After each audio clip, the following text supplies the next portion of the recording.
বসন্ত উৎসবে রং খেলায় এক অভিনব উদ্যোগ। বীরভূমের সিউড়ির করিদ্ধা জাদুরা মেমোরিয়াল অ্যান্ড পাবলিক ইনস্টিটিউশনের ছাত্রীদের হাতে তৈরি ভেষজ আবিরে রঙিন হলো বিদ্যালয় প্রাঙ্গণ। অ্যালোভেরা, নিম, কাঁচা হলুদ, লিপস্টিক ফল সহ নানা প্রাকৃতিক উপকরণ দিয়ে তৈরি হয়েছে এই ভেষজ আবির। কেমিক্যালযুক্ত আবিরের ক্ষতিকর প্রভাব এড়াতেই এই বিশেষ উদ্যোগ। ছাত্রীরা জানাচ্ছে, ত্বকের সমস্যা এড়াতেই প্রকৃতির রঙে রঙিন হোক দোল। এটা আবির তৈরি করেছি এখানে আমরা। আমাদের স্কুলে যে ভেষজ উদ্ভিদ আছে সেই উদ্ভিদগুলো থেকে লিপস্টিক ফলটা থেকে আমরা এটা বানিয়েছি।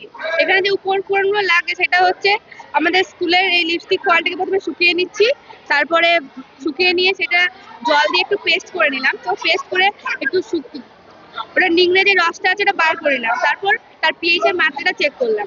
যদি পিএইচ এর মাত্রাটা নর্মাল থাকে তাহলে ঠিক আছে, যদি নর্মাল না থাকে তাহলে আমরা, যদি অ্যাসিডিক থাকে তাহলে অ্যাসিডিক থাকে তাহলে খাবার সোডা মিশিয়ে দিচ্ছি, আর যদি ক্ষারীয় থাকে তাহলে লেবুর রস মিশিয়ে সেটাকে নর্মাল করে নিচ্ছি। তারপর সোপস্টোনে দিয়ে তারপর মাখিয়ে নিচ্ছি, তারপর ওটা শুকিয়ে নিলাম। তো শুকানোর পর মিক্সিতে আরেকবার গুঁড়ো করলে আমাদের আবির তৈরি। বিদ্যালয়ের শিক্ষক শিক্ষিকারা এই ভেষজ আবির গায়ে মেখে পালন করলেন বসন্ত উৎসব।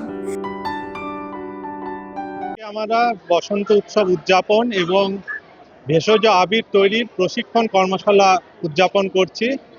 মূলত আমরা দেখেছি দোল উৎসবের পর ছাত্রছাত্রীরা যে রং ব্যবহার করে সেই রঙে তাদের স্কিনের নানা রকম প্রবলেম তৈরি হয়।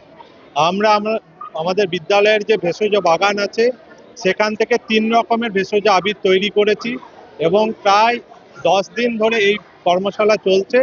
আজকে আমরা সেটাই উদযাপন করব, যে রঙগুলি আমরা তৈরি করেছি। ছাত্রছাত্রীদের সচেতনতা সাথে সাথে স্বনির্ভরতা, এই দুটি পাঠ আজকে আমরা দেওয়ার চেষ্টা করছি। প্রকৃতির রঙেই রঙিন হোক দোল। সিউড়ির এই বিশেষ উদ্যোগ নিঃসন্দেহে নজির গড়ল।